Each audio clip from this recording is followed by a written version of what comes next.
আসসালামু আলাইকুম ওয়া রাহমাতুল্লাহি ওয়া বারাকাতুহু। প্রিয় দেশবাসী, ওই দিন ফেসবুক, টিকটক, ইউটিউবে লক্ষ্য করলাম কিছু কাঠা পাঞ্জাবি পরা এবং কিছু টুপি মাথা দিয়ে বিশ্বনবী আল্লাহর হাবিব মোহাম্মদুর রাসূলুল্লাহ সাল্লাল্লাহু আলাইহি সাল্লামের দুরূদ ও সালামের প্রতি তারা হাসি ঠাট্টা বিদ্রূপ করে তারা ব্যঙ্গচিত্র করেছে। এটা তীব্র নিন্দা ও প্রতিবাদ জানায়। যদি মুসলিম হয়ে থাকেন তাহলে তওবা করুন, আর বিজাতি হলে আপনাদের কোনো অধিকার নাই। আমরা লক্ষ্য করছি, খুবই মর্মাহত, দুঃখিত।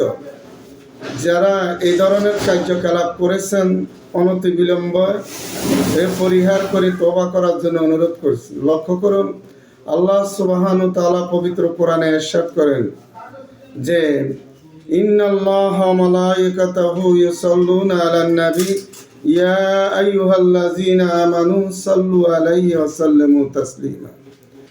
আল্লাহ সুবহানাহু ওয়া তাআলা আল্লাহর হাবিব রাহমাতুল লিল আলামিনের প্রতি দরুদ শরীফ পড়ে এবং ফেরেশতারা পড়ে এবং ঈমানদারদেরকে বলছেন যে আল্লাহর হাবিবের শানে দরুদ শরীফ পড়ার জন্য নির্দেশ দিয়েছে। যদি আপনারা ঈমানদার হয়ে থাকেন, আপনারা তওবা করতে হবে অবশ্যই, যে আল্লাহর কাছে ক্ষমা চাইতে হবে, আবার এই কালিমা শরীফ করে মুসলমান হতে হবে।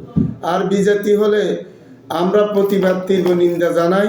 এগুলি পরিহার করুন। আপনাদের কোনো অধিকার নাই যে আমাদের বিশ্বনবী রাহমাতুল লিল আলামিনের শানে বেয়াদবি করা। আশা করে আপনারা পরিহার করবেন এবং এগুলির জন্য ক্ষমা চাইতে হবে, মাপ চাইতে হবে। আসসালামু আলাইকুম ওয়া রাহমাতুল্লাহি ওয়া বারাকাতুহু।